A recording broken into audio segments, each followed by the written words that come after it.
So we're going to go ahead and start now because we have a full agenda. Today's presentation is called Be a Part of the Future of Knowledge Generation. The reason that we selected this title is because we have now been doing these Think-a-Thons for a year. Most of the year has focused on what we call tutorial Think-a-Thons, meaning giving instructions on what is data science, how to use ScHARe in the Terra platform, and then a whole series on AI, about doing AI-ready data sets and common data elements and computational strategies. So we've done all of those in the past. For those of you who have not participated in a Think-a-Thon before, I'll have Kevin or Melissa put the link to the ScHARe Think-a-Thon webpage. All of the past Think-a-Thons are posted on the NIMHD Think-a-Thon webpage. Missy just put them in the chat.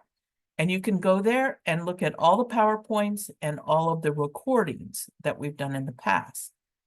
The reason that this is really important today is because it's the future of knowledge generation. And because we are excited that we have now moved into the research part of the Think-a-Thons. We're still going to do tutorials, and we're still going to do special sessions, like educational webinars and that kind of stuff. But the exciting part is that we're now asking and presenting to you opportunities to actually conduct research on the ScHARe platform. So today's presentation is going to be sort of an overview of what we're doing. And towards the end of the presentation today, we're going to ask if you're interested in joining our research teams, because we have opportunities for you to begin actually conducting the research. And so this will be an opportunity for you to join us. Next slide, please. The reason that we created the ScHARe platform, for those of you that are new, is because, as you know, for many health disparity populations, which are racial ethnic minorities, rural, low SES, sexual gender minorities, and disabled people, they're very underrepresented in data science.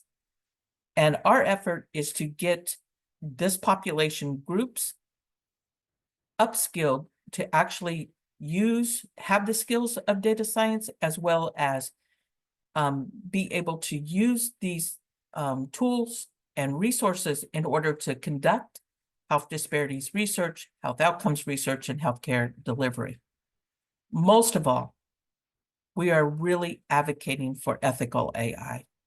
So part of our research teams is really to focus on how do you conduct ethical AI. We can't get rid of biases, so that's an illusion, at least for the knowledge we know today. Right? Let's put that caveat on it. Doesn't mean that tomorrow someone's going to invent something that takes all biases away. But the knowledge we know today, biases are not going to be eliminated. So we have to learn how to do research with the bias prospect in mind every phase of the way, from end to end of a research project. And we really encourage this because, as you can see, in the basic sciences, especially genetics, when they started using cloud computing, they discovered an astronomical amount of information that they never knew existed. And we need to have that same sort of opportunity in health disparities research as well. So part of the reason that we developed ScHARe was that we can look deeper with more eyes.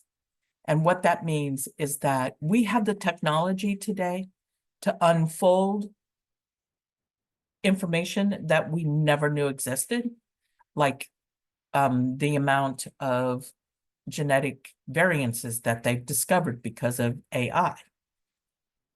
There are many other opportunities that AI has provided for us that we've never seen before. So we need to use this for health disparities research, to have diverse perspectives, to do bias mitigation strategies, and to really create a research paradigm shift into using big data. And this is what we're going to cover today. Next. ScHARE stands for the Science Collaborative for Health Disparities and Artificial Intelligence Bias Reduction. Next. Of course, government speaks only in acronyms, so it's ScHARE. This is what we're covering today. Next. We're going to ask you to do this first poll. We do this every poll because it helps us to monitor our participants. So you should be on the ScHARE, I'm sorry, the Slido form now. And Kevin has it open so that you can start responding. Please help us with this because it's something that we pay attention to, and we know how to tailor the information level that we provide in each of our Think-a-Thons. Because one of the reasons that we do this, to do these Think-a-Thons, is because what we learned was that oftentimes the data science, cloud computing types of information is done in jargon, because that's what fields do. And it goes much faster than we can actually utilize because it's experts giving it and they just assume we know all the jargon, and that's including me. So we try to do these in a way that I can understand it. Do you want to do some results, Kevin?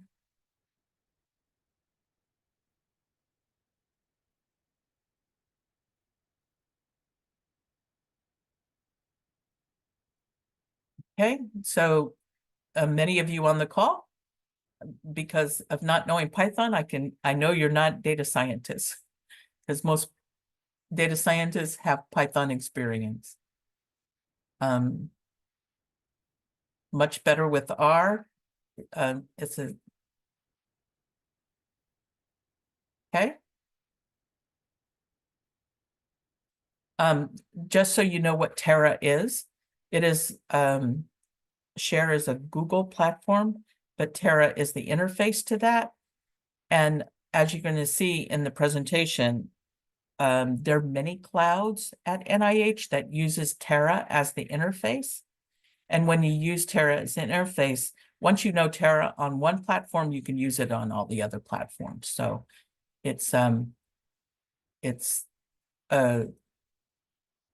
we try to teach that so that you can learn to use it in every platform. Next.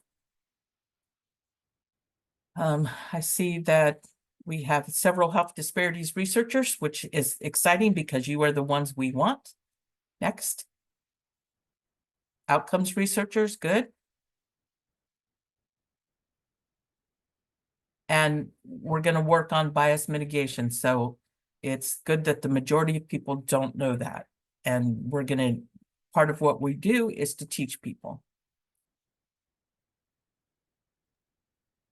So Dr. Drain, if you're okay with it, we'll launch right into our second poll here. Okay. This poll is really about why are you interested in, why did you come onto this call? Why did you join us?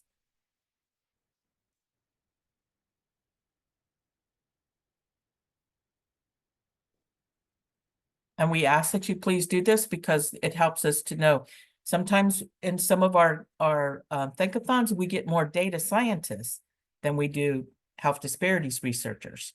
So then the content is shaped just a little bit different. And when we have more health disparities researchers, then the content is shifted a little bit different than if it was all data scientists. So we have these two population groups that we try to balance between content. Results?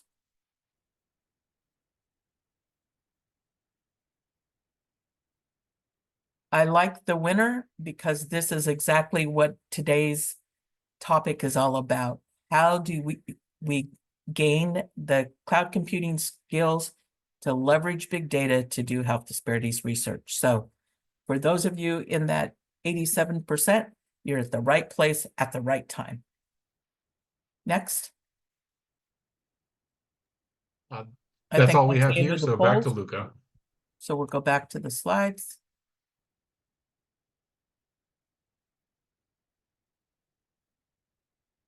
So Luca Calzoni, Dr. Calzoni is going to take you through some of the basics of AI cloud computing and the types of things that we are really focusing on.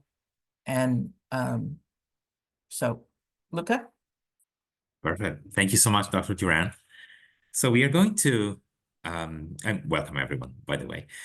We are going to provide you with some sort of an introduction to AI and cloud computing. We called it AI and Cloud Computing 101. And of course, it's not going to be as comprehensive as we would like it to be, but we'll have time during the next events to maybe delve deeper into some of these topics. Excuse me, Luca. I forgot to say, sorry. If you have any questions, please put them in the chat. I'm not going to interrupt Luca's presentation, but I will answer, or Kevin will answer as many, and Melissa will answer as many questions as possible in the chat. And towards the end, if we didn't answer your question, then we'll have time to have some discussion. Okay?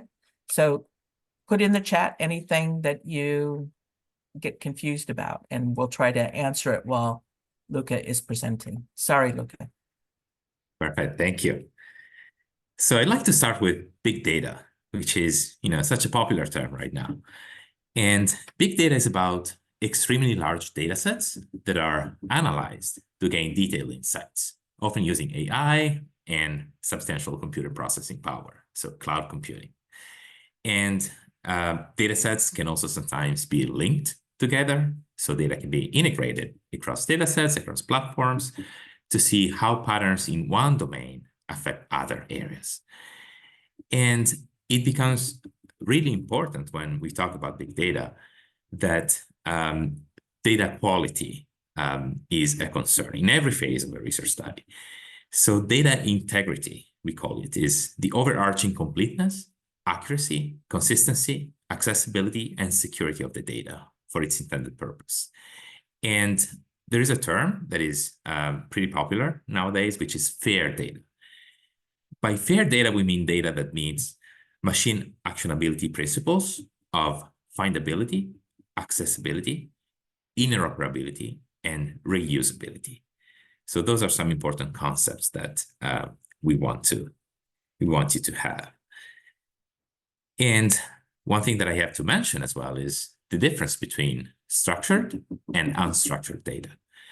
So structured data is quantitative data that is organized and easily searchable. You can see these two graphic representations. They give you an idea of what structured data or unstructured data may look like. And I listed some of the tools that are used to work with structured data and unstructured data on this slide. And the difference between structured data and unstructured data is that unstructured data is every other type of data that is not structured. And you can see in this table here some of the main characteristics, right? So structured data is searchable. It's usually in text format, is quantitative, and is stored in relational databases or data warehouses. And like for some examples, like dates, bank account numbers, or even some more examples closer to our research. So for example, I don't know, zip codes from a study with study participants. And as for unstructured data, on the other hand, that's difficult to search. It can come into many data formats. It can be qualitative in nature, and it can be stored, for example, in non-relational databases or in applications. And examples would be, for example, free text, so emails, songs, reports, etc. So data mining is also a concept that descends from this, right? Because there are techniques out there that analyze large amounts of information to gain insights, spot trends, or uncover patterns. And data mining is used to help organizations improve their processes, for example, or in an example that is closer to our work, to help researchers identify associations to answer novel research questions. And in data mining, we often use algorithms that are software-based coding programs. And we used more of those than traditional statistics. And cloud computing is also an important term. So in the past, data storage and processing used to take place on like personal computers or local servers. But in recent years, storage and processing have migrated to digital servers operated by huge internet platforms. And this gives people and researchers the ability to store and process data remotely. And there are so many advantages to this, and I will go over some of them in a moment. But if I had to summarize those advantages, I would say that cloud computing offers convenience, reliability, much more so than traditional computers, and the ability also to scale applications quickly and to work with large amounts of data. There are several public cloud service providers. Some of them are listed here. So Google, Azure, AWS. And one of them is Google Cloud Platform, which is actually the platform used for ScHARe. So it's a provider of computing resources for developing, deploying, and operating applications on the web. And it provides management tools, modular cloud services, including computing, data storage, data analytics capabilities, support for machine learning, etc. Then AI. So there's a definition here. AI is defined as machines that respond to stimulations consistent with the traditional responses from humans, given the human capacity for contemplation, judgment, and intention. And there are so many examples that we could give you, right? You're all familiar with the large language models. I'll actually cite them in a moment, like ChatGPT, for example, is an example of an artificial intelligence application. And in this definition, there are several qualities that stand out. And those are the qualities that separate AI from traditional computer software. And those qualities are intentionality, intelligence, and adaptability. So basically, AI-based computer systems can learn from data, text, or images, and they can make, based on what they learn, intentional and intelligent decisions. Machine learning is part of AI, right? So it's based on algorithms that can learn from data, as I was just saying, without relying on rules-based programming. There are many ways to learn from data. We can, give the algorithm the rules, or we can have the algorithm learn from the data without providing those rules beforehand. So it represents a way to classify data objects without providing those detailed instructions. So the algorithm learns in the process so that it is able to identify, for example, new objects in a classification task, let's say, using the information that it has just learned. And here is the example that I was citing before. So language learning models, like ChatGPT, for example. So these are computational models that have the ability to achieve general purpose language generation and also other natural language processing tasks. So for example, large language learning models can be used to classify information, to learn statistical relationship from text documents, to answer common knowledge questions, or to generate code even, or text. And the problem that I will mention even in a moment with AI in general, but in particular also with this application of AI, is that ChatGPT or these language learning models acquire knowledge about syntax, semantics, ontology, right? But they also acquire all the inaccuracies and biases present in the corpora from which they learn. And that includes cultural and temporal biases, for example, in language and semantics. So neural networks is another example of an AI application. So researchers use software to perform some tasks by analyzing training examples. And neural networks are called like that because they act similarly to the neural nodes of the brain. So they learn in layers. They're able to build complex concepts out of simpler ones. And there are many applications of machine learning and AI that use neural networks. And some of them you're familiar with for sure. So for example, driverless cars, or identifying, for example, drug targets in drug development. Those are just some of the examples of applications of neural networks. And a particular type of AI application is also deep learning. We call deep learning all those techniques that employ statistics to spot underlying trends in the data, or correlations, or patterns in the data in general. And they apply that knowledge to other layers of analysis. So it's a way to learn by example, and it requires, of course, excessive computing power and little data in this case. And this is something that we really care about: artificial intelligence bias. So the problem with all these algorithms is that they are being widely used in healthcare and policy to make decisions.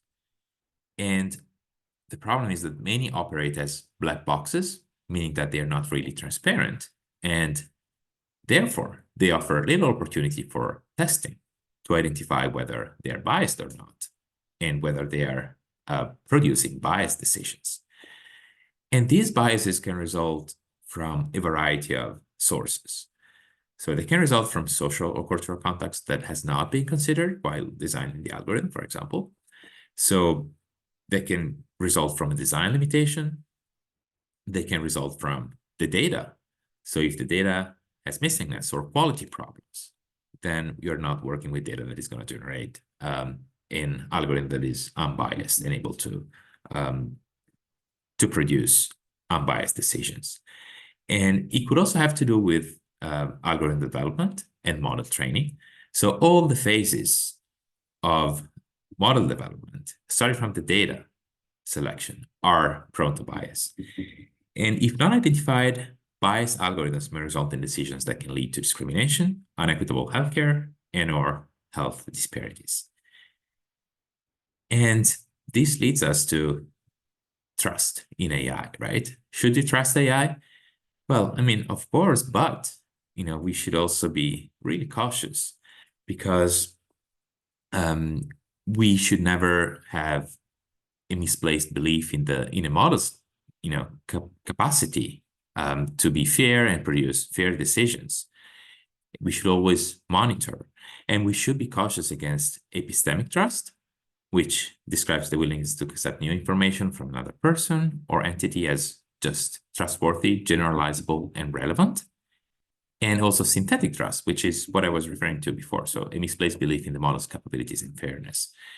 Because the problem here is that the model could be making predictions based on incomplete data or a narrow set of experiences, which may not be generalizable to the wider population they're meant to serve.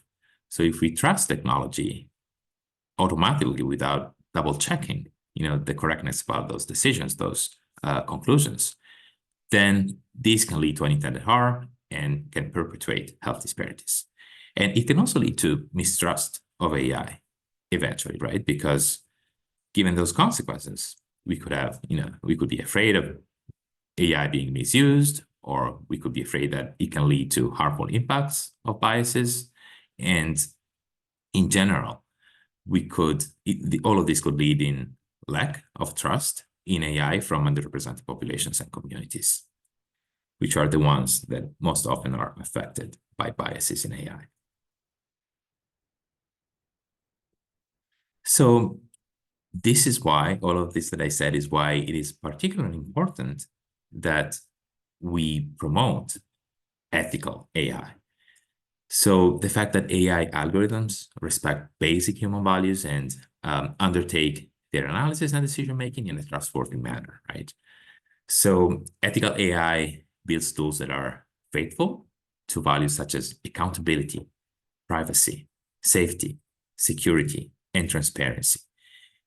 And ethical AI is a concept that is paired with another one, which is explainable AI. So I said before, as many of these algorithms are black boxes, so not really transparent in their mechanisms. And In fact, one of the main complaints about AI is the lack of transparency in how it operates. So the problems are that many developers don't reveal the data used or how various factors are weighted. And outsiders just don't have the knowledge and expertise to tell how AI reached the decision that it did. So it is very important to build models that are explainable and to provide descriptions of the overall function of the AI, of the specific way it reaches some decisions, in order to make AI more understandable, more trustworthy, and to make sure that all of this doesn't lead people to not trust AI. So we want really, between explainable AI and ethical AI, we want to deploy AI in ways that further human values. Another risk that we need to be aware of is the risk associated with the use of synthetic or AI-generated data, or even digital twins. So what is synthetic data? It is data or information that is artificially generated rather than produced by real-world events, so real-world data. So it's typically created using algorithms, and it is used usually to validate mathematical models, or to solve problems of missingness in the data, to train machine learning models. So it's generated to meet specific needs or certain conditions, but the problem is that these conditions may not be found in the original real data. And this is particularly concerning for us because synthetic data is often used to deal with data missingness when it comes to underrepresented populations in data sets. And digital twins is also another concept that is important.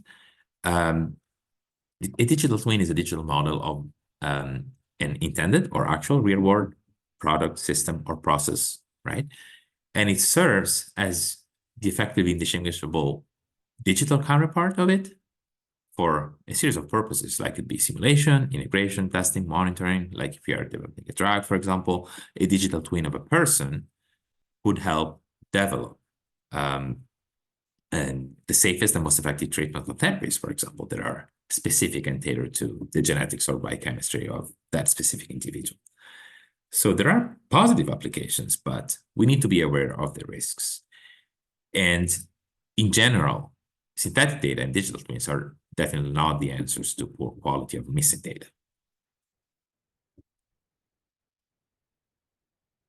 So another thing that can happen that we think is important to mention is something that we call model autophagy disorder, MAD. This occurs when a model that is trained exclusively on AI-generated data collapses. We say it eats itself, right? After being repeatedly trained on data that is not real data, but it was generated by a model.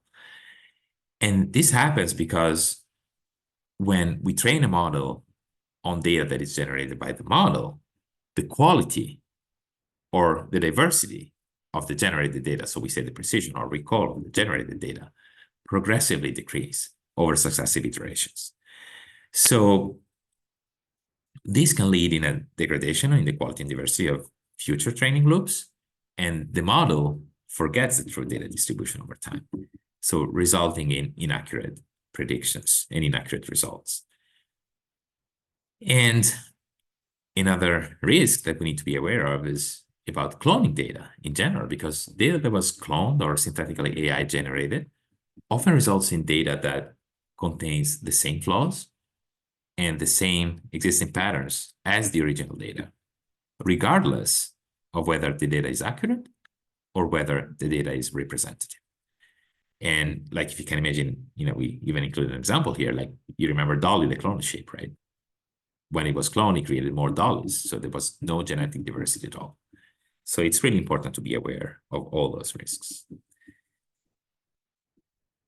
And from what we told you so far, you can realize that AI and cloud computing have so many benefits, but also several challenges, right? So they are revolutionary, they are beneficial technologies, they are transforming research, accelerating science progress, but we need to be aware of the risks and challenges that they bring with them.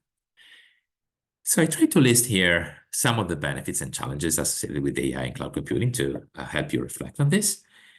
One of the benefits for sure is the access to big data sets and large data ecosystems. So the cloud offers access to all these vast repositories of scientific data, and it enables mapping and linking across data sources. So your studies now have more power. And that's good because all of this can also generate deeper insights, better decision-making, and actually AI powered by cloud computing and linked with machine learning and data mining resources is actually really good at identifying trends in large data sets, right? With quicker and more accurate results. So it really facilitates decision-making in all those applications that we saw before. So clinical applications, policy applications, and research studies, etc.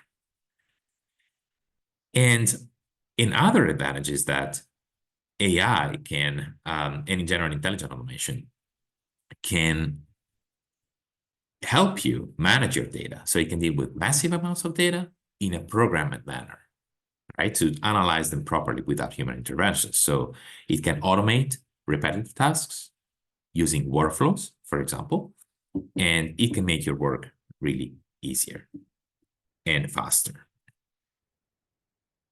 Another benefit of cloud computing in particular is real-time online collaboration. So cloud technology really enables truly collaborative work, meaning that it allows researchers and institutions to break down those silos that characterize science today, right? So it allows them to connect people across different disciplines, to come together to solve complex problems, and from faraway locations. And then it is also more secure because with sensitive data hosted in the cloud, data security is crucial. And the fact is that all these AI-powered network security tools track network traffic. They can immediately detect anomalies and block them. And this is opposed to what happens, using your computer, where there are so many security threats that sometimes are not easily detectable until it's too late. And then another advantage is lower costs. Sometimes the upfront costs related to on-site data centers, such as hardware, maintenance, etc., they are really prohibitive. And with cloud computing, some of those restricted costs are eliminated or reduced. For example, you don't have staff costs, right? And AI tools can also work autonomously and gain insights from the data with little human intervention. But it's time to discuss the challenges as well, because there are many. The first one that I want to mention is lack of knowledge and expertise. So we talked to many research institutions, and what we find each time is that institutions are finding it hard to find and hire the right cloud talent, so people with the right skills to be able to use AI and cloud computing.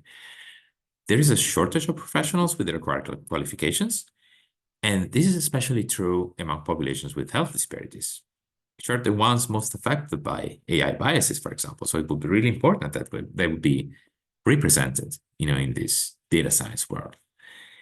And so, as I said, many researchers actually lack the required skills and knowledge to use AI and cloud computing. And this is, by the way, is one of the reasons why we founded ScHARe. Then there are concerns about data privacy and data security. There are also many misperceptions regarding this because, of course, institutions are concerned because they use a lot of sensitive information. And so they have to create all these privacy policies and secure all data. And some of the cloud providers cannot assure 100% data privacy, for example. So there could be cloud misconfigurations or data misuse, lack of control tools, right? Or poor identity access management that can cause privacy leaks. This is not the norm, of course. I mean, it doesn't apply to all cloud providers or the main ones, but it is a concern. And performance, reliability, and availability is also a concern. But again, that depends on the vendors who offer these services. So it's just a matter of selecting the right service provider. And then, as I said, AI bias is one of the concerns associated with AI, especially for populations with health disparities. So now we want to hear from you. We are curious to hear what challenges you are experiencing or anticipating in adopting AI and cloud computing in your personal work, in your personal research work, or in general, what challenges are you experiencing? And you can see some of them listed here. So, for example, cost or knowledge of skills or finding the right research applications, or it could be anything. And I'd ask Kevin to please launch the Slido poll, and Debbie, feel free to intervene if you. Yeah, what we're trying to assess with this is that we really are trying to reduce the barriers to the adoption of AI, whether it's through the types of initiatives we fund, the type of activities that we do, because we really know that this is an important arena for all of us to become very active in order to stay in the future generation of knowledge. So when you think about this, think about it both from an institutional level, like sometimes at low resource minority serving institutions, they don't have the funds, or community colleges don't have the funds to launch a cloud platform. It's also one of the reasons why we developed ScHARe, so that it could be a resource for those institutions who can't afford a cloud resource like this, because it does take quite a bit of money to both develop and maintain. And then think about it not only from your institution level, but also from your own individual skill level. And what does it mean for you that it creates a barrier for you to know how to use? And I can see some of the things that you're putting in there now. Try to be as tangible as possible. So when you say cost, do you mean cost to build a system like this, or cost to use computational skills within a cloud platform? When you're talking about knowledge, do you mean knowledge from the terminologies that are associated with cloud computing? Or one of the things that I find challenging myself is trying to keep up with how fast this field is generating new generations of AI types of models. It's like you can't hardly keep up with what's occurring. So try to be as tangible as possible, because this is very important for us so we know how to address it. And by the way, when you fill this out, if you click, see on the right, there's a little thumbs up kind of little thing. You don't have to rewrite what somebody else did. You can just click on it, and the more you click on it, the higher up the priority level it becomes. And I'm going to give you guys a few minutes to really do this, because it's really critical.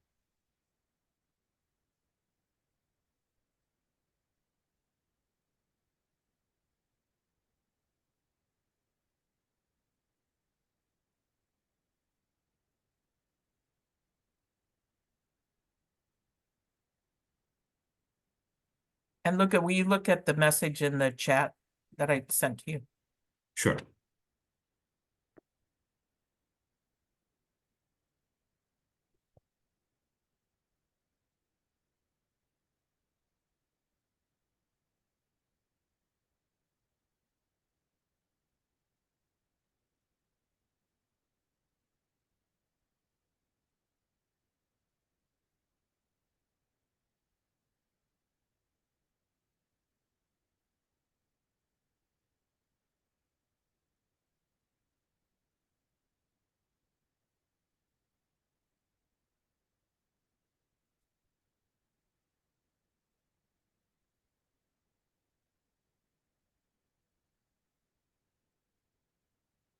The other thing if this is not, I mean, if this is an issue for some of you, also, we're really focused on mitigating biases. And if this is a limitation in your upskilling or need to be upskilled about, please also put that in there, because what we're finding is that many people, talk about mitigating biases, but they don't always know how to go about doing that. So if that's a challenge for you, then please add that, because then it becomes something that we can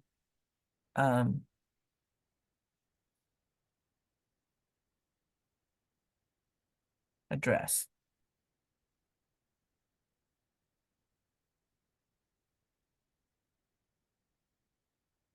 Dr. Duran, just let me know when you want me to switch. Right now, I'm viewing the most recent ideas, but let me know when you want me to switch Yeah, to why show don't you the most scroll popular. down some so people can see some of the other ones?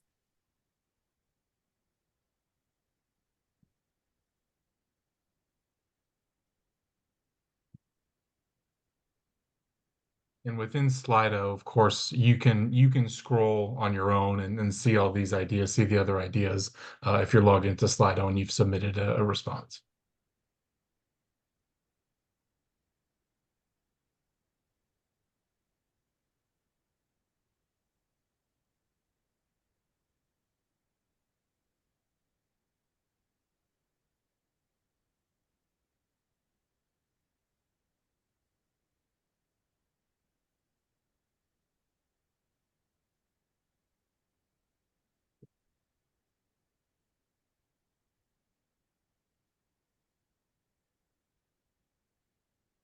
Kevin, could you please display them in order of popularity?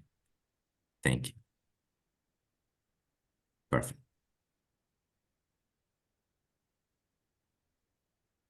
Just wanted to have a look at the most frequently selected reasons.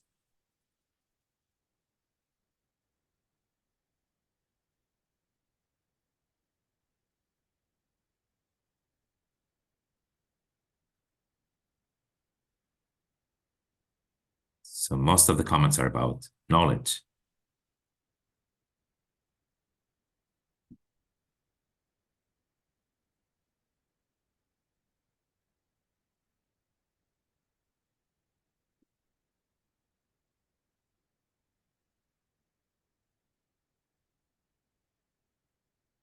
Knowledge cost.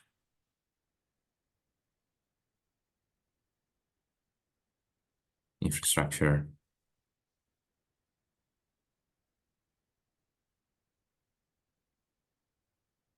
Again, lack of expertise.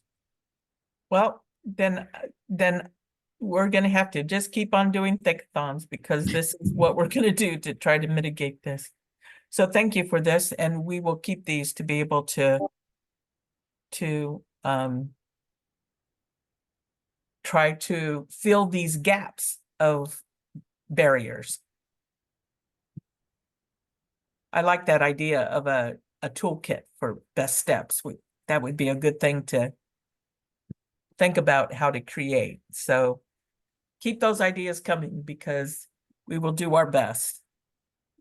And I like the idea of showing examples with real data. We might do that at the next ones.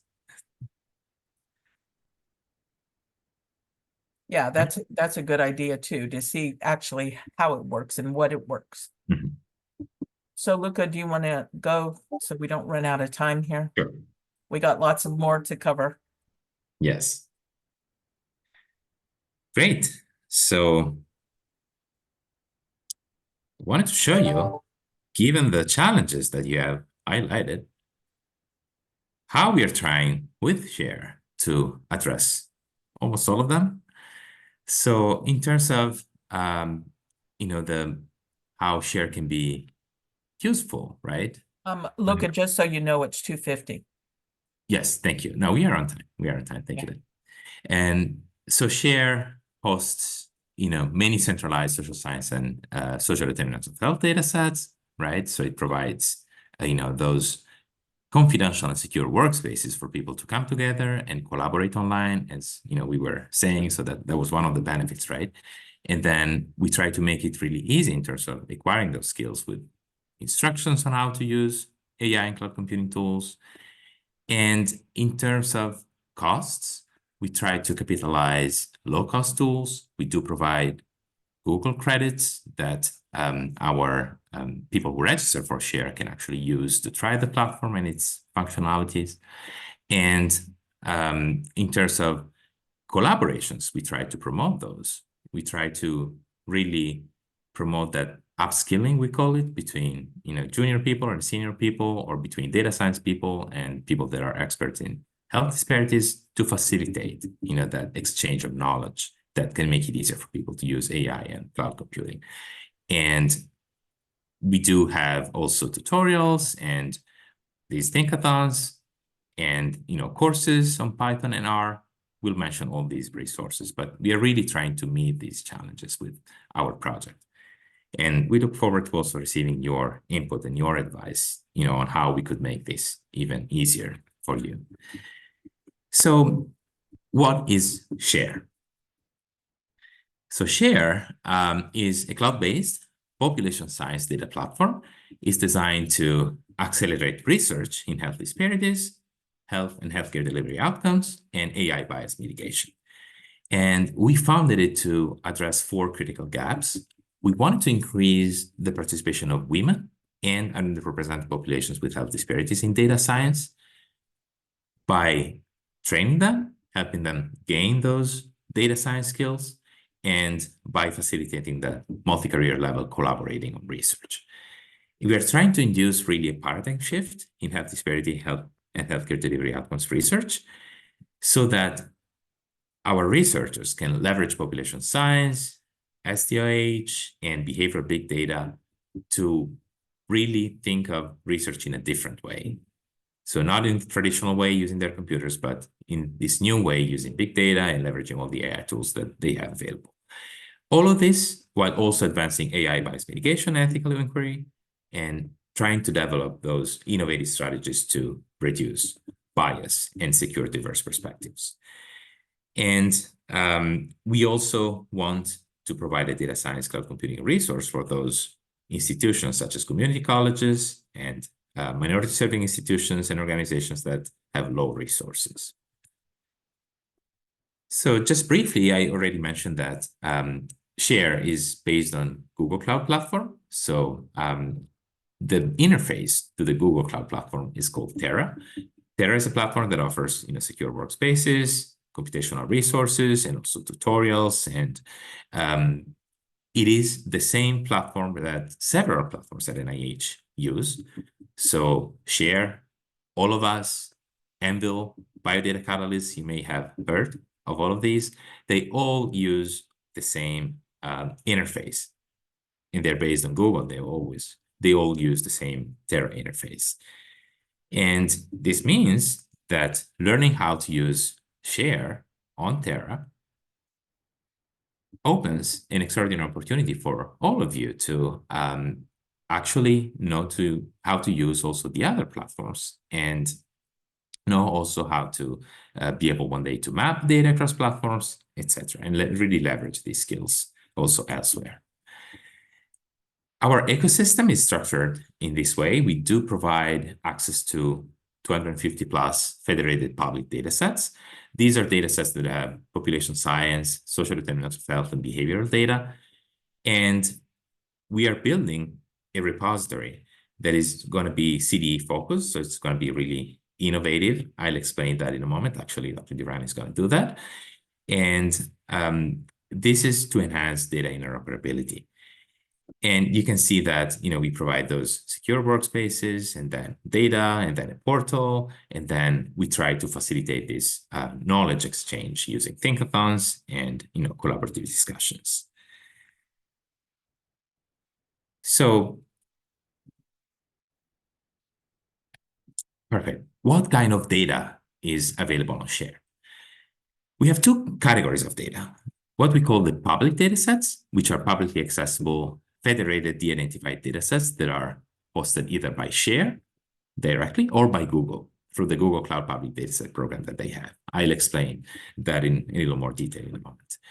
And then the second category of data that we host is funded datasets, mainly from funded program or projects at NIH. And this is for NIH grantees and intramural investigators to also be able to comply with the NIH data sharing policy. And you can see some examples of datasets that we host listed here. I'll give you many more in a minute. But how is the ecosystem structured? So we try to organize datasets based on the CDC social determinants of health categories, which you can see listed here. So economic stability, education access and quality, healthcare access and quality, neighborhood and built environment, and social and community context. And we added 2 categories to these ones, so health behaviors and diseases and conditions. What you see on the right is an actual screenshot of the platform showing how the data is actually categorized based on those subdivisions. Well, what are the social determinants of health? They are the non-medical factors that influence health outcomes. So they are the conditions in which people are born, grow, work, live, and age. And they are the factors, all the factors that are important in determining health. And our data is organized based on those categories, as I said. So I'll give you a few examples of the data that we host.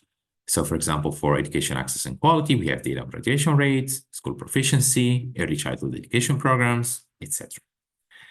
For healthcare access and quality, we have data on health literacy, use of health IT, use of preventive healthcare, right? Access to good quality care, etc. For neighborhood and built environment, we have data on all of those characteristics that can influence health. So for example, access to safe water supplies or presence of toxic pollutants and environmental risks in the neighborhoods, or air quality, blood lead levels, etc. And you can see some of the data sets for each of these categories listed here. For social and community context, we have data on crime rates, imprisonment, resilience to stress, experiences of racism and discrimination, etc. For economic stability, we have data on unemployment, poverty, housing stability, food access, food insecurity. For health behaviors, we have data on health-related practices that can directly affect health outcomes. So for example, chronic health conditions, use of preventive services. For diseases and conditions, we have data on incidence and prevalence of specific diseases and health conditions. So for example, the US chronic disease indicators. In terms of Google hosted datasets, here are some of the most interesting ones that are relevant to population science. So you can see the American Community Survey listed, or you can see data on inflation and unemployment, or on Medicare data, for example, or health professional shortage areas. There are many more, actually. How can you actually check what data is available? There are many ways. So one way is from the analysis tab on our ScHARe platform, and we'll see that in the next sessions. So there's a section listing all of the data sets available on the platform. A second way, probably the easiest one, is to just download this PDF that lists all of the data sets available on the platform. We put there a QR code for you to scan. And I would also ask Kevin to please copy and paste that link in the chat so that it's available to everyone. And that's probably the easiest way to actually access this information. And then how can you actually access the data? 2 ways. So for ScHARe hosted datasets, pretty easy. They're all accessible from the data tab in our workspace. You'll see that in the next events, so don't worry if this seems not familiar. But in the data tab in our workspace, data tables help you access ScHARe data, right, and use it. For Google hosted data, we have another way of accessing those. So these data sets are hosted by Google, but they are made available for access on Terra using something that is called BigQuery, which is the solution that Google provides for structured data. It enables you to query the data without actually downloading it. And it works really well with large amounts of data. And we do provide instructions in our analysis section on how to access even those data sets. And you can see a screenshot here. So it's actually really easy to use code that you can easily copy and paste and modify as you need to access also those datasets. Then, what are the languages of cloud computing? Well, I would say mainly Python and R, and those are also the languages that Terra supports. So Terra supports R, Python, and also SAS. So SAS is coming soon. It's not supported right now, but it's going to be there soon. And we try to achieve that goal, support for SAS, to make it easier for users that are not as familiar with R and Python and these new technologies, to help them get familiar with the platform and start their analysis there as they learn those new skills. So that's coming soon. What is R? Well, most of you know, I'm sure, R is a programming language for statistical computing and graphics used by data scientists, by informaticians for data analysis. The strength of R is that users can create packages to augment its functions. And graphical user interfaces are also available, such as RStudio, which is supported by ScHARe. What is Python? Well, Python is a computer programming language, which is used in data science to manipulate and analyze data, create data visualizations, build machine learning algorithms. And it has several characteristics that make it really easy to learn. So it uses words and phrases that are close to everyday English, so it's a really good choice for beginners. It's very versatile. You can use it for so many applications. It's completely free. It's open source, which also means that you have a large and helpful community available to you in order to answer your questions. And there are a lot of online resources. I'll point you to some of those.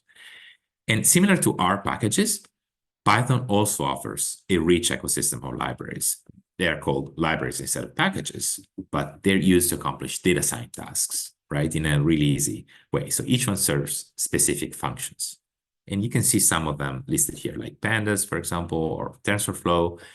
So a library is kind of a collection of tools or functions that someone else has built for you and that you can use for your own purpose in your own programs. And you just need to, it's pretty easy. You just need to import that library into your program and you can use it. You can start using its tools right away. And there is plenty of documentation online and there are so many powerful things that you can do. Why Python? Well, because almost 70% of machine learning developers and data scientists use Python versus only 24% using R. So it's something that you should probably learn at some point. And how long does it take it? It can take 2 to 5 months, I would say. But the good thing is that you can write your first short program in minutes, literally. So it's perfect for people without any coding experience. You can, see the examples, try to modify them, and learn from there. And there are also many free learning resources that you can leverage. So these slides are going to be shared with you, distributed online. And there are some links here that point you to a series of resources that are going to be really helpful for you as you learn Python. So you see that. Excuse me, Luca. Yes. For those of you who have never taken Python or have done Python before, I would really encourage you to go to our ScHARe Think-a-Thon webpage, and we have a series called Pre-Python. And in the Pre-Python course, it teaches you the jargon that will be used in Python courses. And there are many free Python courses, but it's really beneficial to you to first understand what some of this jargon is, or what quotes mean, or what strings are. And you can access that on our Think-a-Thon page. It's called Pre-Python. So please do that if you've never done Python before. And Kevin put the link in the chat again so that you could do the Pre-Python before trying to do some of these free Python courses, especially if you're trying to do them on your own. Sorry, Luca.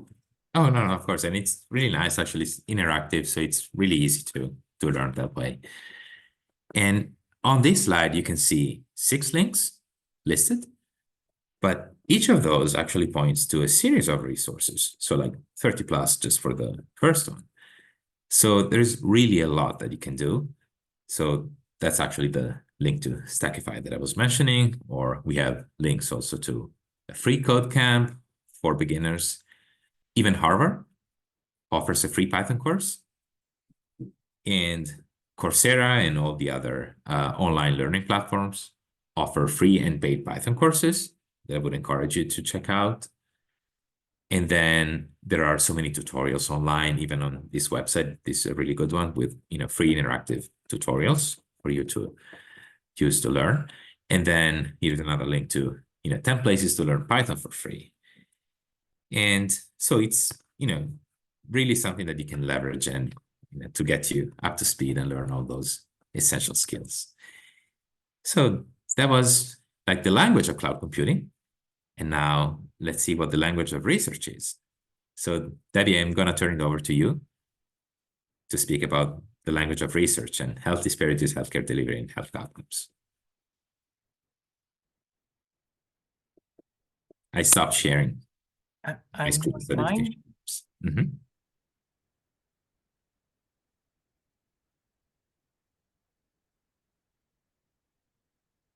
Okay, can you see the screen? Yes, we can.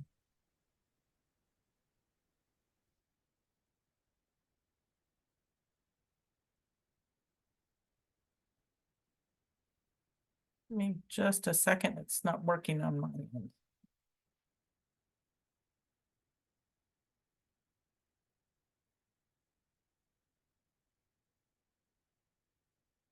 Is it in presentation mode now, Luca? Perfect. It's perfect now.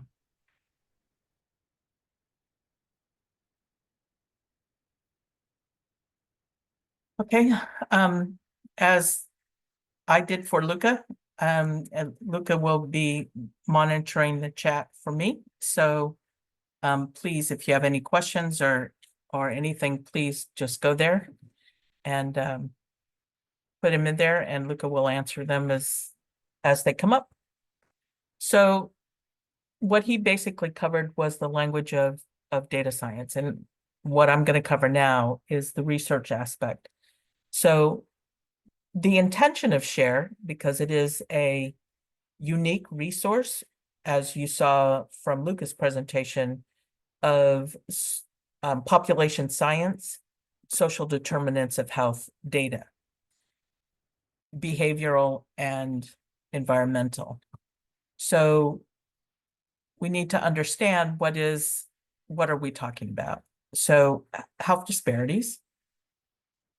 There are many definitions out there of what it means, but for us, it's really an adversity that affects defined population based on one or more health outcomes. These kinds of things for health disparities can be mitigated. So that's the difference between just a difference in people versus a health disparity, because a health disparity creates a harm, an adversity that can be mitigated. So if a person starves to death, if you give them food, you can stop them from starving to death.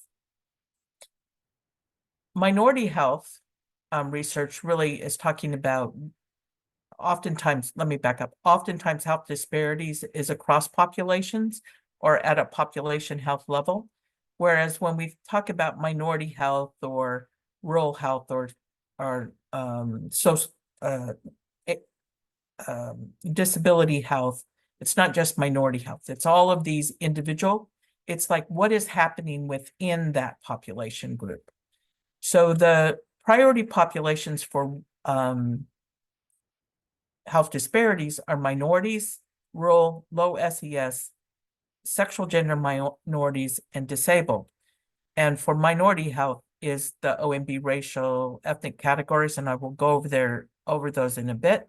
But keep in mind that when I say minority health, I also mean any population health. So it can be disabled health or sexual gender minority health or rural health or low SES health.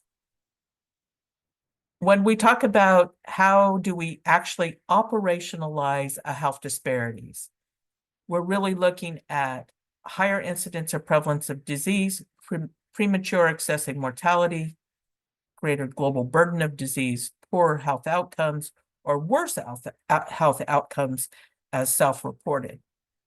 What is important about this is that the social determinants of health,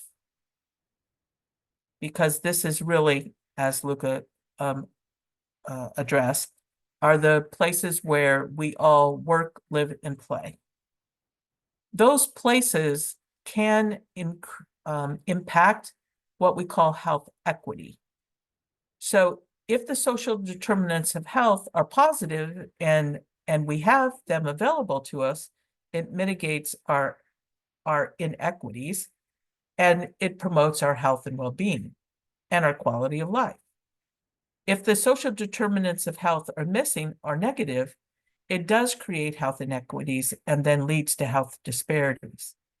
So one of the things that we strive to do in research is to understand how social determinants of health, in other words, their mechanistic pathways, actually lead to disease management, disease prevention across the life course.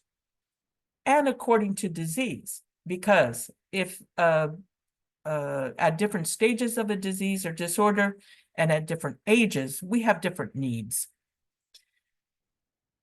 These social determinants of health interact with other determinants such as biology and behaviors and psychological factors. Oftentimes people confuse that behavior is a social determinant of health, but it is not. It can interact with the social determinants of health. And then we also have this idea that there are structural social determinants of health, and these are oftentimes based upon policies and procedures and environmental conditions, sometimes politics within a particular area or city. For those of you who have lived in different cities, you understand what I mean, because they're definitely different, even though every city has a McDonald's. The intersectionality of social determinants of health is another aspect that we try to learn, because it's one thing if you don't have a place to live. That usually also means that you don't have food, or you don't have clothing, or you don't have transportation. So the more of these social determinants of health that impact you, of course, the more it's going to create an inequity, and it's going to increase impact a health disparity. So one of the things that we try to do in health equity is to look at how do we create a sustainable health equity. And oftentimes that means we have to impact the structural social determinants of health. Because if we don't impact the structural aspects of available education or available food stores in a neighborhood, when an environment has more alcohol distribution stores than food stores, how do we expect people to eat health in a healthy way? So sometimes these inequities have to be done on a structural level, not just on an individual level. And what we're trying to do with this kind of research through ScHARe is to make sure that we keep this lens of health equity in our research, so that we understand when we look at different disease disorders and healthcare delivery, that it's often impacted by these social determinants of health.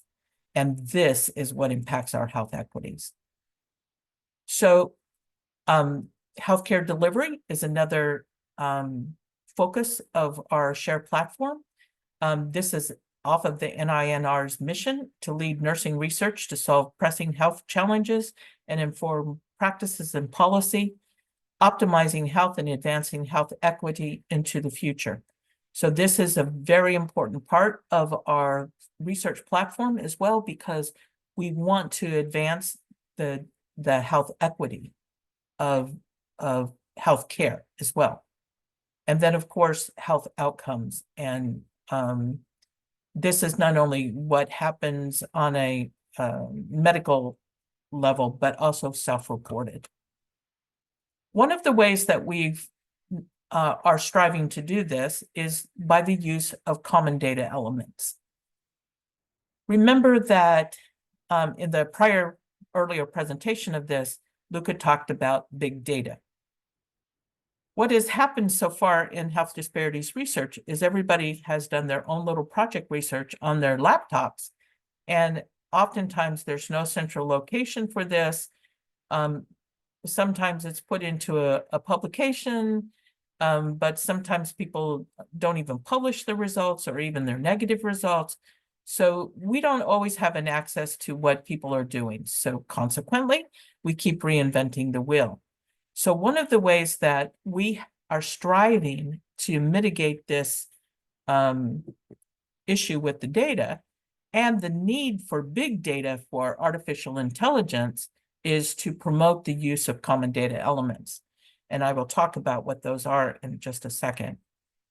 One, the common data elements that we are using for the ScHARe platform, because as Luca presented in fall of this year, September of this year, our ScHARe data repository will be live, and you'll be able to deposit project data into the platform.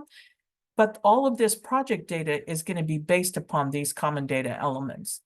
And the reason that we have these common data elements is because the easier we can aggregate data or create data harmonization and data interoperability, the better we're able to create big data sets that have integrity. And that is why we are working on this. And I'll explain what a common data element is, because oftentimes this is also a new language for people. So common data elements use what we call concept code mapping that leads to data interoperability, and it takes what they call a URI approach. And I'm going to explain all of this, so don't gloss over and say, oh no, this is going to be above my head, because I'm going to make you understand this in a very simple way. So understanding what a common data element is. Words can be semantically ambiguous. For instance, if I say the word colon, it could be a punctuation mark or it can be a biological organ. If I say mole, it can be an animal, a blemish, a unit of measure, or a spy. So oftentimes we don't know what a word means when people say something. So we have to use the context of that meaning, or what we call concept definition. So context is very important in portraying those, because words can mean different things in different contexts. So one of the ways that we try to do this, and we create metadata, is we look at words and phrases and concepts that are semantically equivalent. So what I mean by that, and probably the best example that I'm showing here, is a driver's license. If you've lived in different states, different driver's licenses look different across the board because they have different metadata on there, the way they ask for it. But basically, it means the same thing. So on a driver's license, it'll ask you for an ID. How the states give you that ID changes from state to state. But conceptually, what they're trying to get at is what is an ID that is linked to just you. They also ask for name, city, state, but they ask it in different orders and in different ways. So that is the metadata part of this. So you have ID, state, name, city, and state, and a driver's license number. When you use concept or common data elements, and the concept codes are there, they could be semantically different in words, but conceptually the same. And that's what a common data element strives at, is to have concept codes so that their semantics are standardized. So the words, the semantics or the wording can be the same. For instance, if I say to you, what is your annual income? How much money do you make in a year? What do you take home each year? Semantically, I've used different phrase. Conceptually, I mean exactly the same thing. How much money do you have in a year, or how much money do you make in a year? So this is why common data elements are so important, because it looks at the concept of the word rather than the exact wording. This provides some consistency and clarity. It allows us to have standardized definitions and synonyms for the same thing. And it allows us to have ontologies that help us to really understand the exact same thing. So when we are able to do this, it ensures that both humans and computers attach the same meaning. And that is definitely what a common data element helps us to do. Standard structure, standard terminology, and standard codes. I'm going to explain those codes to you in just a minute. This is very important because it's independent. This standardization is independent of any computer system, any software programming, and also across the board of cultural languages, because there are nuances in language that also makes a difference. So let me explain to you how all of this comes about. So this is how common data elements work and what concept codes and mapping are. Every common data element starts with a survey question. So it's a question that you all have done. So here's an example. What is the highest level of education you have completed? So every common data element starts with a question or a survey, types of requests for information. What happens when we create a CDE, though, is that we look at, and I'm going to show you some of the systems by which you can do this. We look up a standardized universal semantic definition. And when we have that definition, and this is the, so the question is in blue, the red arrow here is telling you what the definition is for highest level of education, and then it assigns a code. What this means is that when we start to aggregate data sets, this is the URI approach, we can read the codes rather than the words, which then makes it very easy, because the concepts are the same, we'll be able to go across coding systems. Before I get into explaining this a little bit more, I'm going to use race and ethnicity as my example of how we do this, because this is one of the elements that we collect in almost every research study that we do. So for those of you who don't know, these are the new OMB categories that we have approximately 5 years to implement, but I'm going to suggest that you try to implement these sooner than later, because eventually we all have to use these categories, and all of government is directed to use these. So ScHARe has started using them now, so that any projects that we do, we can, any new projects we launch will be ready to comply in the 5-year time frame that they have. So notice the change here, that it says it's a self-identification question, and you're asked to select all that applies. So multi-race is no longer there. Hispanic and Latino is part of the list that you select from. It is not a question that you ask first as an ethnicity and then respond on race. And then the other thing that is unique here is that a new category of Middle Eastern or North African has been added. Also, this is going to be what they use in the next census.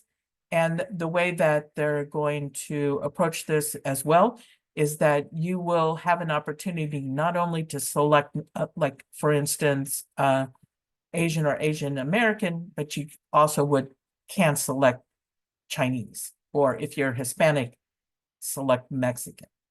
So this is sort of a new approach that they're doing with the collection of racial and ethnic data. So let me show you how this becomes a CDE. So notice that this is a question, right? Select all your racial ethnic categories. I'm only using the high level just for ease of presentation, not all the subcategories. So this is how it starts off, a question. Then when it becomes the making of a CDE, every term is defined, race, ethnicity, and self-identification. So race is the 17049 number, ethnicity is the C165564 number, and self-report is the C74284528 number. Now, I know all of you are thinking and they're putting in the chat, how do you get these definitions? How do you get these numbers? Hold tight, because I'm going to explain it to you in just a second. Another thing that is important, as I said in the what makes a CDE, is this fact that it has to be both human and machine readable. So when it becomes machine readable, they use these little lines at the end of the permissible values. In other words, this is how I'm going to respond. These little lines like this is called pipes.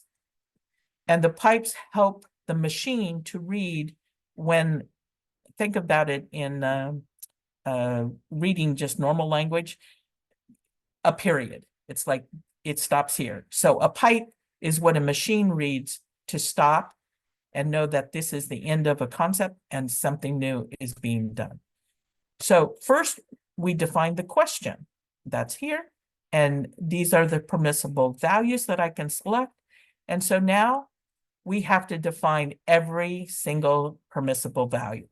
So here we're defining American Indian. Here we're defining Asian or Asian American, Black or African American.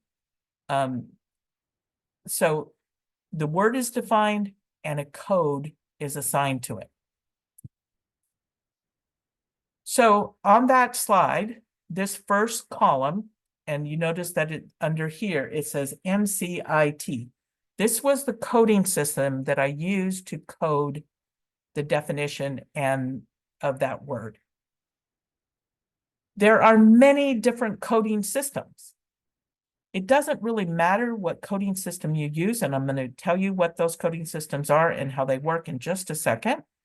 But this is to show you that once I have it coded in NCIT, which is the National Cancer Institute thesaurus, which is a standard coding system, it also links to a comparable code in LOINC and a comparable code in UMLS or CUI codes. So these codes all mean American Indian or Alaska Native. These codes all mean Asian or Asian American. So when a questionnaire is semantically defined and coded, and it doesn't matter if it's NCTI, LOINC, or CUI codes, you now can aggregate that data set because you know conceptually it means exactly the same thing. And once we know that, we can map the data to bring it together. So if it's matched, so if project 1 collected information and project 2 collected information exactly the same way, it's easy to put those data sets together because they're at the same question, the same permissible values and responses, and hopefully at the same time periods, so that the data is easily put together. However, life just is not that easy for us. So here's what we usually have to do.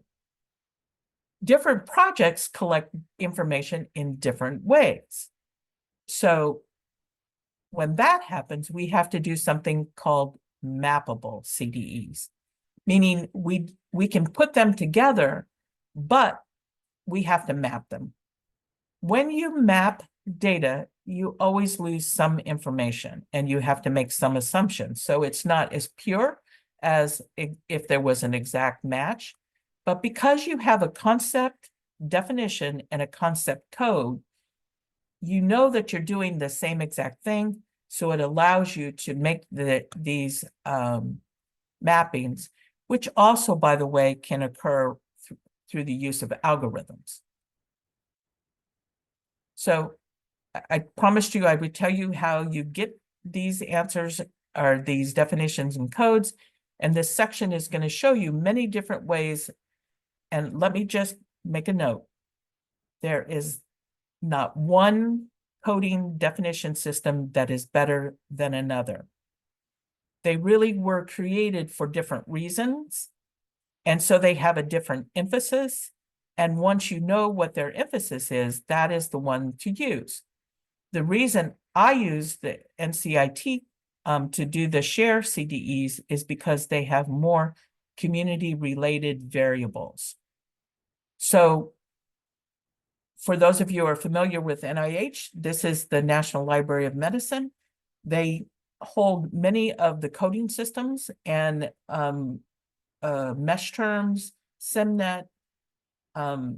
So this is a very good resource. They also hold a repository of common data elements.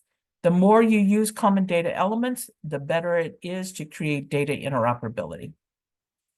One of the coding systems that NLM promotes is called the Unified Medical Language, ULMS, and they use CUI codes.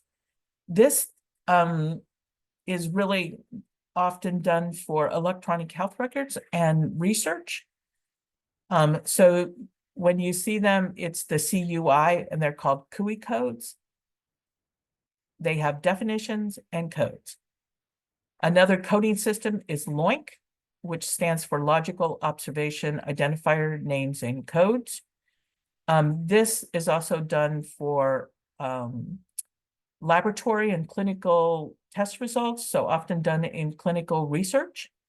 So again, it's not one is better than another. It's just what is your main purpose? And what I mean by that, and as you know, there are so many different words in the English language or in the world. And so it's very difficult for any one system to have everything. But one system is not better than another. It's just what do they emphasize? So in this one, they emphasize clinical research. Another system is FHIRE or HI7. And this is focuses a lot on electronic health records. So they have a semantic coding system, and the HL7 helps us to, again, I didn't put FHIRE codes on there, but they have FHIRE codes for race and ethnicity as well. So that I could have put LOINC, FHIRE, and CUI codes. The system I used for the CDEs were the NCIT. And as I said, I chose this because they had more community types and social determinants of health variables. Some of these other systems like FHIRE has more social determinants of health now because of a project called Gravity, in which all they do is social determinants of health, and they try to link them into the electronic health records, and they used FHIRE codes to do that, of course, because it's electronic health records. But LOINC and ULMS are very limited in their social determinants of health. So I used NCIT because they had more social determinants of health definitions and codes. So here, as you can see on this slide, if I look up the word like lung carcinoma, it gives a definition, and it gives a label, and it gives a code. So the C4878 is the code that it uses. So each of these makes it easy to understand what the words mean. And the coding system allows you to easily put data together. So this is just a summary of the 4 major ones. There's many others. There's SimNet. But what is nice about these coding systems is they go across countries. So like the CUI codes are also used in other countries. So it's not just in the United States. So one of the things that we try to do, because we have to have big data, and our cloud platform really focuses on the social determinants of health, we know that those variables interact with biology. So we have established several collaborations with the ScHARe platform as well. And I just want to go over a few of these so that you can look forward to the kinds of research that you potentially can do. We've launched, NIH has launched many initiatives, so there's many funding opportunities for you to look at getting dollars for research. If you go to the ODSS website, and I'm going to have Luca or Kevin put it into the chat, the ODSS website has many funding opportunities, especially supplements to parent grants that allows you even to do experimental types of learning with cloud computing. And I would encourage all of you to apply to those because they're often there for novice users.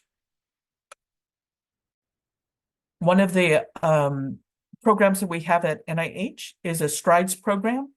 And STRIDES has a new portal that is open to the public that provides partner training so that they can show the different cloud resources, because as Luca explained, there's many different types of clouds. Although they're kind of similar in what they do and cost, there are nuances that are different because of what kind of data they host and what kind of computational tools that they offer. So it's kind of important to understand those differences. So the STRIDES through NIH is another way that you can learn about those kind of cloud computing. Other examples we have is Aim Ahead. Aim Ahead is a program that was very similar to ours, that they're really geared towards increasing minorities and underrepresented populations in cloud computing. They have many training and project funding available. So go to the Aim Ahead webpage and also see the opportunities there. Another initiative that we have at NIH is called Bridge to AI. And Bridge to AI is really creating AI-ready data sets so that it's open to the public and easily accessible. They have a strong commitment to ensure to advance health equity and research diversity. Other programs, I'm sure almost everybody in the world knows of all of us because they have such a good outreach. You know that this is an initiative in which they are collecting genetic material, but now they have added social determinants of health to that approach as well. So this is another good resource for you to have available to you. And ANVIL is a genomic database led by NHGRI. In just a minute, I'm going to explain why this is a very important aspect, both with all of us, ANVIL and Biodata Catalyst. These are cloud platforms that are at NIH, but they are more basic science related. The reason that this ScHARe has become so important is because of this idea that all of these platforms use Terra interface. So they can use a different cloud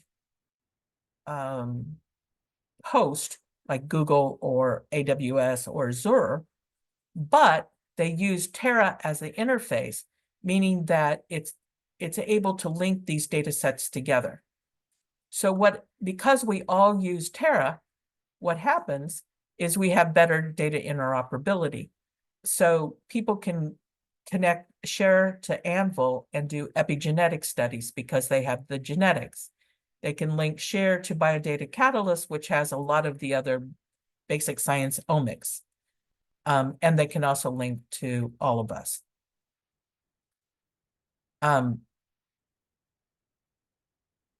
One of the nice things about our Terra tutorials, which are also on our Think-a-Thon webpage, is we teach people how to use Terra, and we will go over some highlights of that in other sessions. But once you learn Terra on the ScHARe platform, you can use Terra on all of us, Biodata Catalyst and Anvil, because it's all the same. One of the reasons that we are presenting this information today is because we really want to foster your interest in actually participating in our research think-a-thons.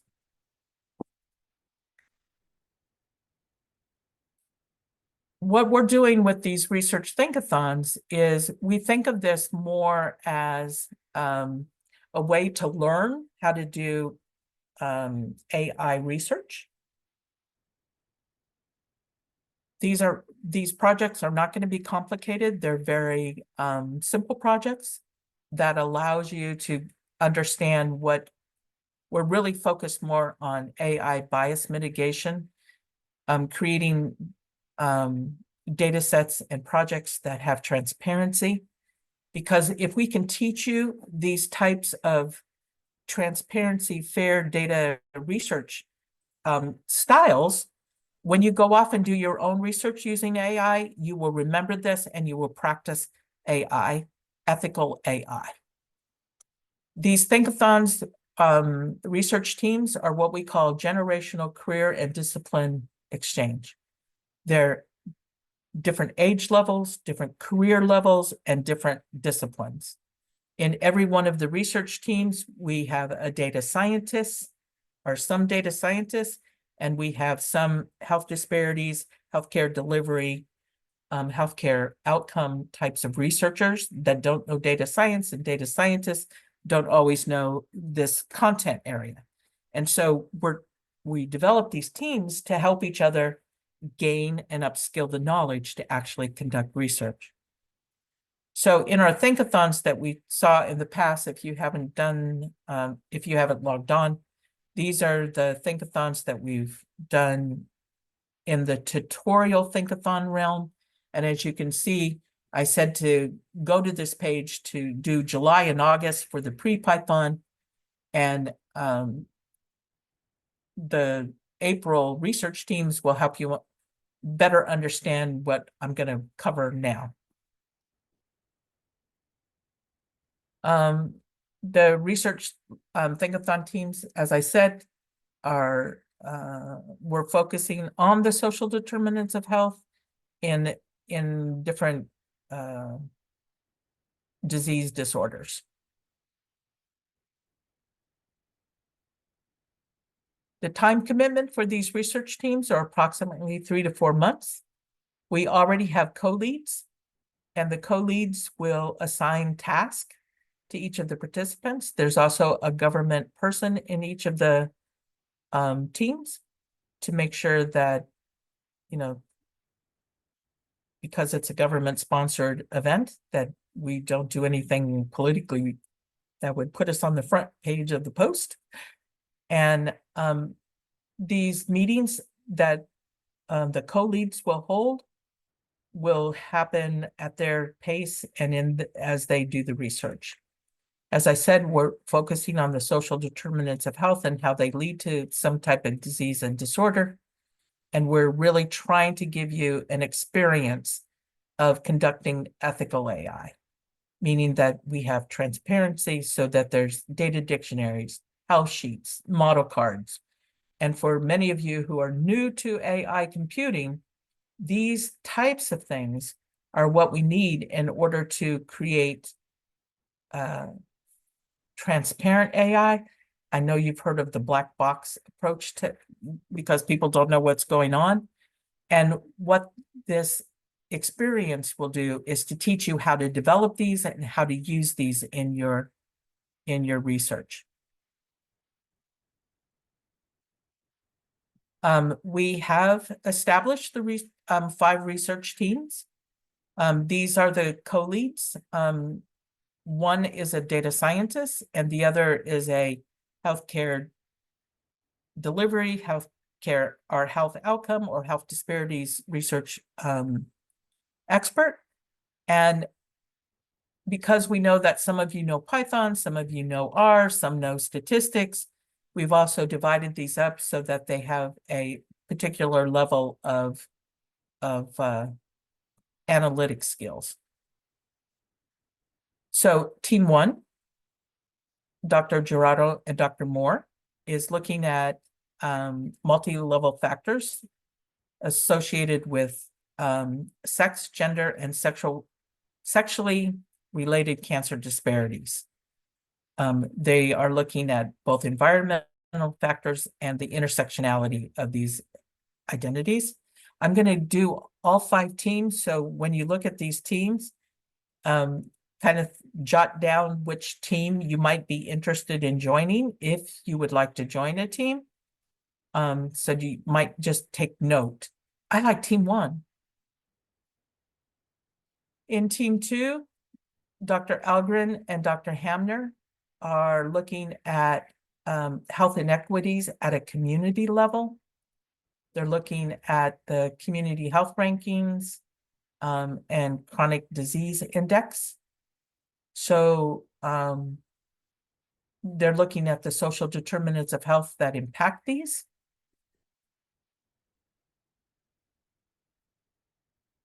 In team 3, Dr. Cohen Gahard and Dr. Zanwar is looking at oral health and the impacts for racial and ethnic populations. They look, of course, at the social determinants of health and how it influences the oral health for both prevention and treatment. Dr. Higginbotham and Dr. Yildirim are looking at geographical disparities in healthcare access. So they're looking at, differences in distance facilities that are offered. So these are oftentimes the structural social determinants of health, like the impact of the distance on utilizing healthcare. And Dr. Vidal and Dr. West are also looking at structural social determinants of health and how these stressors, the stressors of the social determinants of health impact the early onset of breast cancer and cardiovascular disease in women. And they look at the stressors of family and individuals. And they're looking at the structural drivers. So I'm going to go back over this real quick so you can pick a team if you so choose. Cancer disparities is team 1. Health inequities at a community level, team 2. Oral health, team 3. Healthcare access, team 4. And team 5, structural social determinants, health stressors on the early onset of breast cancer and cardiovascular disease. And now we move to a form, and I'm going to turn it over to Luca because he's going to help you fill out a questionnaire. If you are so interested in joining one of these teams.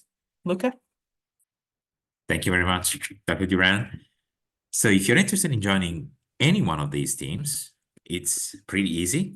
So we are asking you to please fill out the form at the link that you see on screen. I just pasted it in the chat as well. So one caveat, the teams have limited capacity, so you may get reassigned to a different team if, all the places are already taken. But I want to show you what that form looks like. So I'm actually going to share my screen briefly.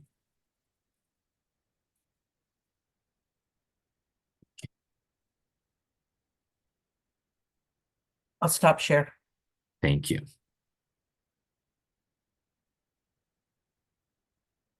Perfect. Can everybody see my screen? Okay, so there's a question.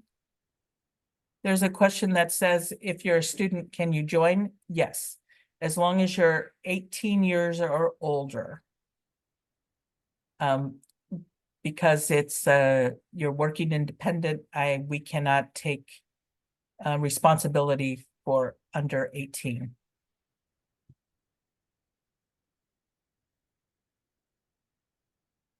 Are there any other questions? There's another question that says, you can join any team you want. And there are many people that many of the teams are kind of using more mixed methods in their analyses. So it's fine that you don't know Python and you want to do something statistically with it, because there's kind of a mixed methods going on. There's no right way to do anything. So please feel free to join, even though you're not advanced in Python. That's why the teams have both data scientist people and those data scientist people know Python, they know R, or they know statistics.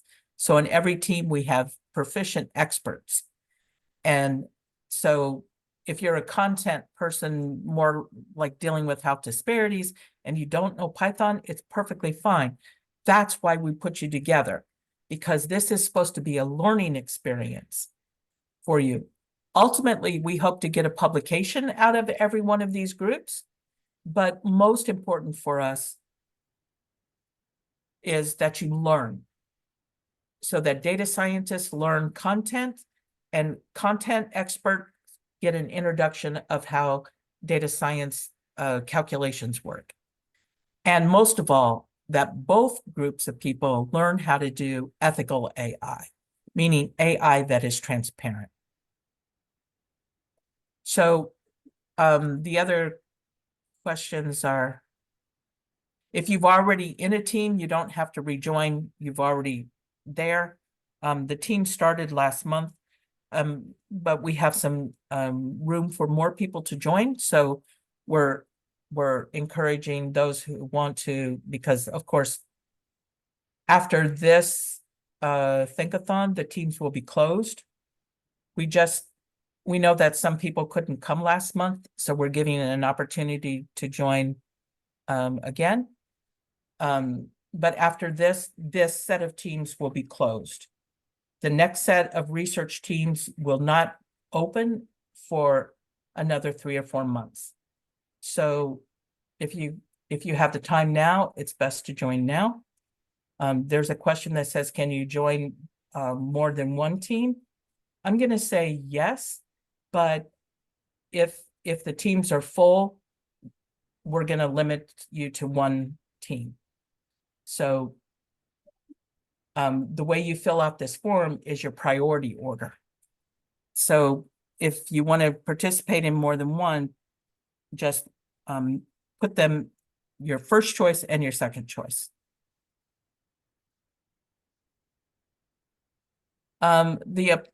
People are asking what are the approximate time commitments.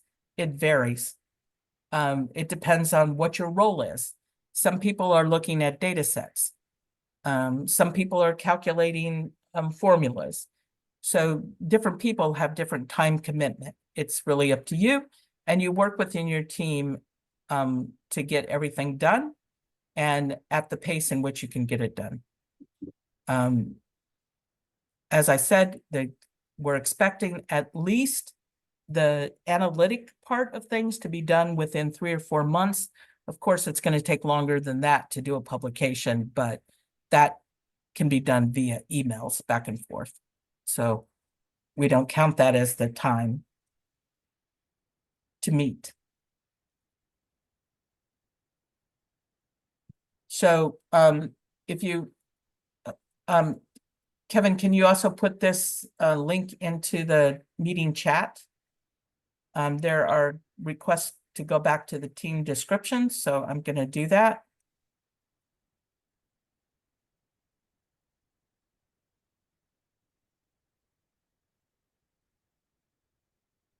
Debbie, we have a question from Carissa. She's asking if the teams will be offered again in the future because she's interested in 4 or 5 of them. It'll be different teams each time. So it's not necessarily that this exact topic will be the same as next time. It really depends upon who the group is. These topics were decided upon by the co-leads and the presenters, the people who were part of the group. So this was our very first discussion. And so that's why we don't know what the next research teams are going to be.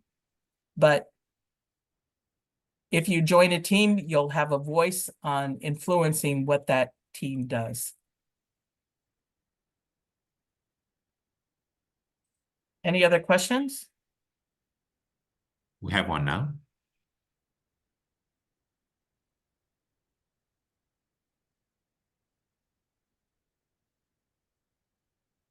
If you're working on projects,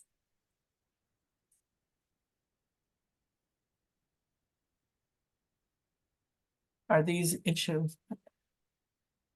I'm not really understanding your question, Shuao Hong. Could you just come off mic and ask what your question is? Yeah, of course. Thank you for these. These are great teams, and I'd be really interested in joining one. However, some of the work that I'm doing for my PI overlaps with some of these teams, which, you know, ideally would be a good learning opportunity, but I also don't want to like I just want to make sure that there's no issues with like publication of the work that we're already working on or anything like that. I think, you know, it's hard to say for us to respond to that. I think you have to be sure that you disclose your conflicts of interest, right? And try to keep the projects separate from each other. I think that's totally doable. Even though there might be some overlap, I'm sure they're going to be very different.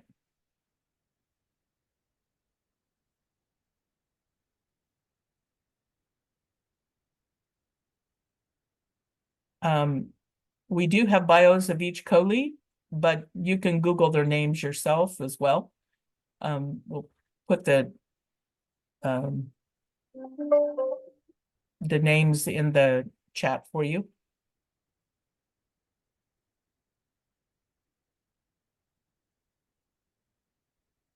Any other questions?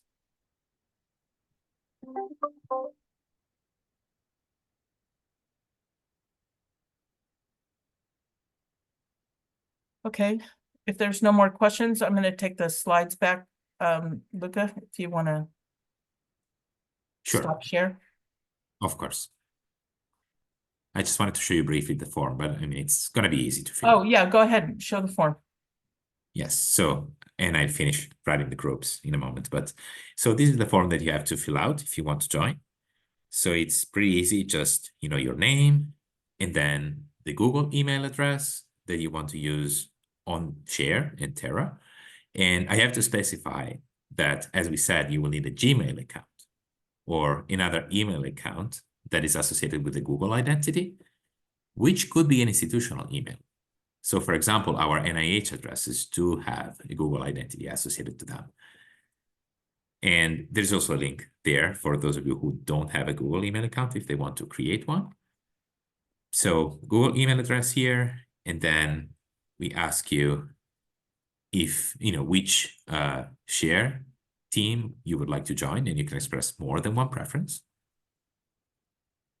And if you attended our past session, because there are some of you, at this event that attended actually the previous session, we ask you, which team did you join during the previous session? You can also answer, I did not attend that session. And then just a few quick questions on your area of expertise. So health disparities research, healthcare delivery research, data science, or none. And then if you have any research interest in those specific areas, please let us know. Or expertise. And finally, what do you feel comfortable using, like Python, R, statistics, or none of the above? And then you just hit submit. And Debbie, I will stop sharing so that you can display the groups again. So on the form, it doesn't really also talk about that you can do more than one. If you feel like you want to do more than one, you can also email Luca and myself. And if there's room, we're more than willing to let you do more than one. But as I put into the chat, if there's a large amount of people, then we have to kind of let everybody get a chance. So you may hopefully only get to do one. But we don't want to tamper any kind of enthusiasm. So we would encourage you to participate as much as possible. And we like that you're enthusiastic about it. I'm going to take back the share screen. Maybe would you like to display the groups briefly one more Yeah, time? that's what I'm going to do. Can you see my screen, Luca? Yes, we can. Okay, so this is the research teams, and I'll go through what they're covering once again. There's 5 of them.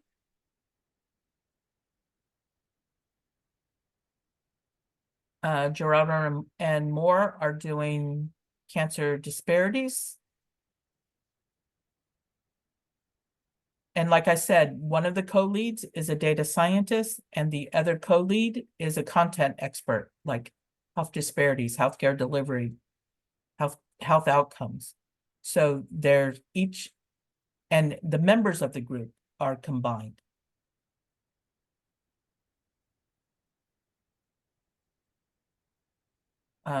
Team 2 is looking at health inequities at a community level. So more structural factors by community. Team 3 is looking at oral health.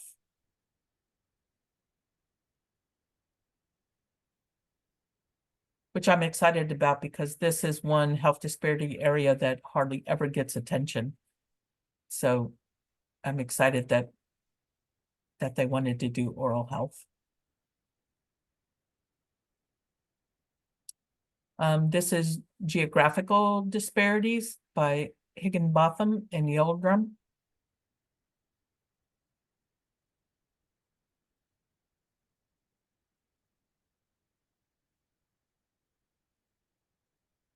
And the last group is looking at structural social determinants of health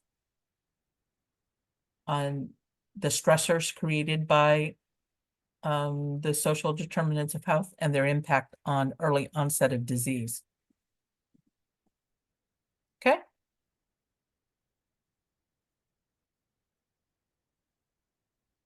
So once you get your form filled out and everything, we're good. So I'm going to finish up the presentation now.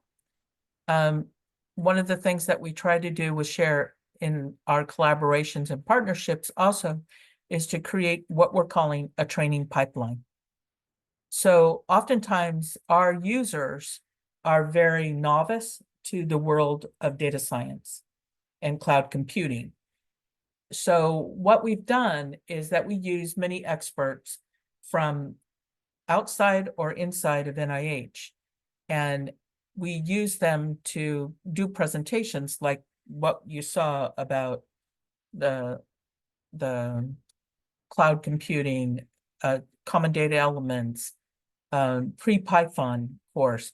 Those were all taught by other people besides me and Luca, because there are experts that can provide us with information. Soon we're going to have some experts teaching how to use social determinants of how to actually conduct research. So many experts help us in upskilling, because that's what we're trying to do. We're trying to upskill data scientists to do health disparities research and health disparity and healthcare delivery research, and healthcare delivery researchers to use big data and cloud computing. We use these through the Think-a-Thon, and then what we're trying to do is now pass through once we upskill our users, is that we move them into another program like Aim Ahead, Heal, Biodata Catalyst, all of us, so that you can get this experience of doing biomedical research other than social science research. We're really establishing a solidified pipeline with the Aim Ahead, because we actually focus on the same population groups with the same intent. They are then moved from Aim Ahead into Biodata Catalyst and all of us and Anvil. So this pipeline, once we get you started, we're like the pre-Python. Once we get you started, then we move you into doing research using the Aim Ahead mechanisms, applying for their fellowships, getting their grant. They offer grants for programs. So this allows you to go through a pipeline. If you're interested also in what Aim Ahead has to offer, please link onto their URL or their scan code here. And they can also offer you information.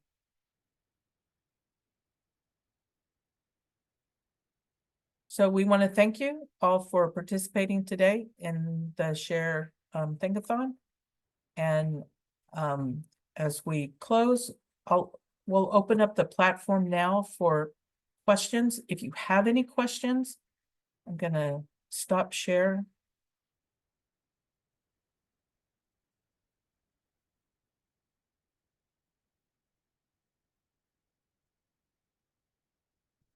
If you have any questions, you can come off mic, unmute yourself and ask.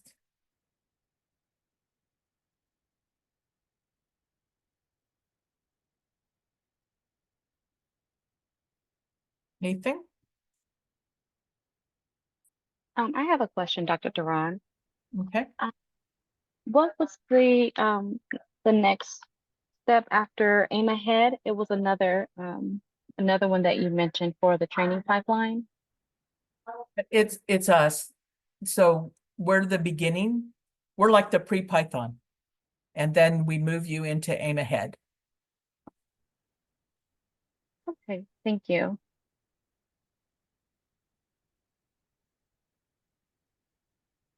Any other questions?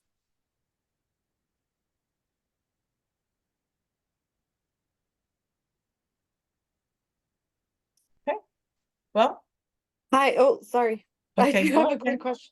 I'm Of course. definitely interested in, like I was saying, like almost all the groups. They really align with my background and what I'm looking to do with the nonprofit I'm building. And I'm just wondering if perhaps maybe someone else on my team could join one of the groups potentially that, and then I could join the other, maybe two of them, or I guess I'll just follow up by email with you guys. But Yeah. I was wondering if you could share that link again too, so that I could get my teammate to sign up. Could you put the link to the form back into the chat, please, Melissa or Kevin? Of course, I can do that. Thank you. Of course. And yes, anybody on your team or anybody at your institution that is interested, yes, please spread the word.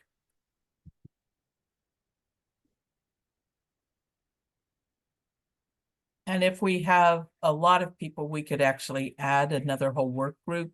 So please come up with, research ideas or indicate your research interests, because we might actually form an additional group.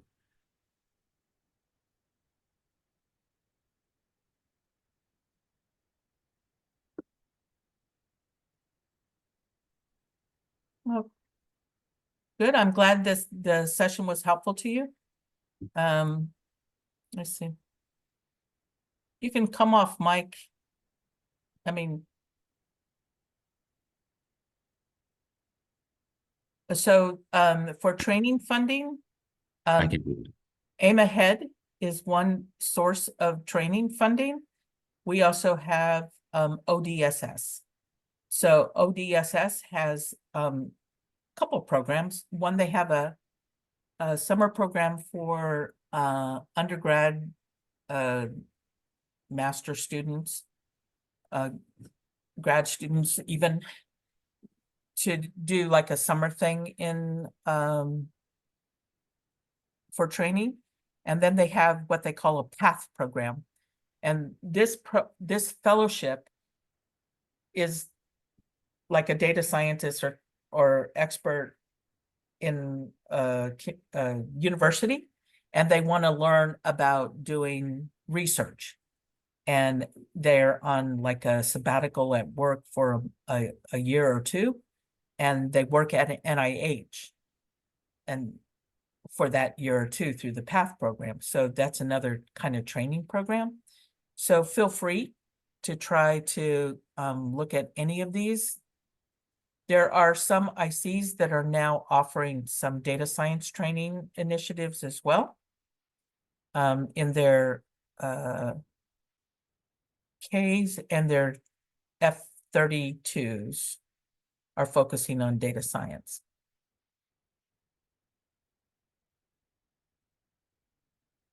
Can someone put the link in for ODSS, Kevin, Melissa?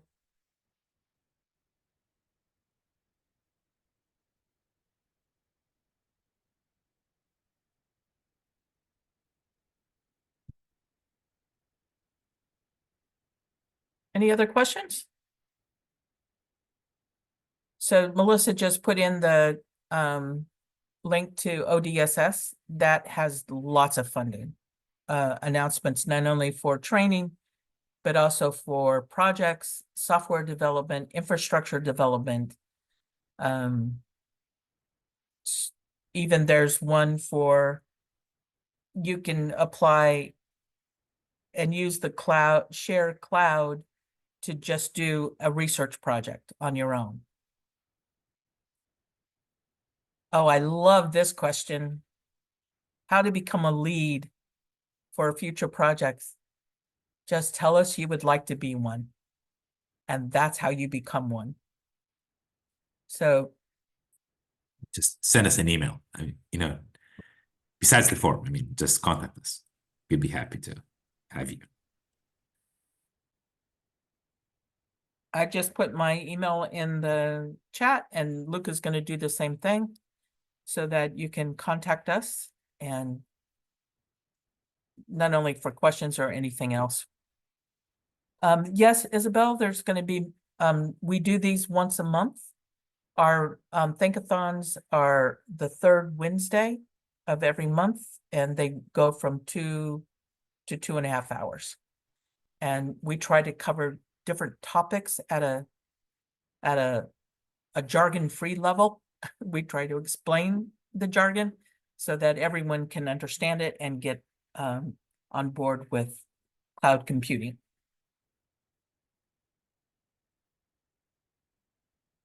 So if there's no other questions, please see that we have an evaluation poll in the chat, in the screen now. Please fill out the evaluation. It also helps us to tailor this to the types of information that we include. So every time we ask you to do these, we do pay attention and we do understand the importance of this. Kevin has also put the Slido link in the chat so that you can fill out the evaluation.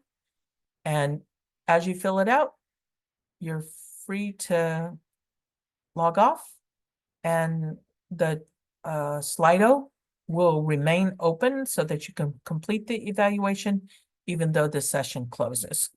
And if you would like to lead any of these, please email us. And you filled out the forms to participate in the research, and we're glad that you could come if you missed the last one and that you came to this one.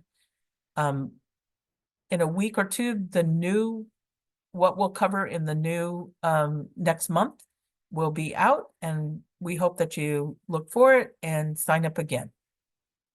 Thank you. Thank you so much for joining us today.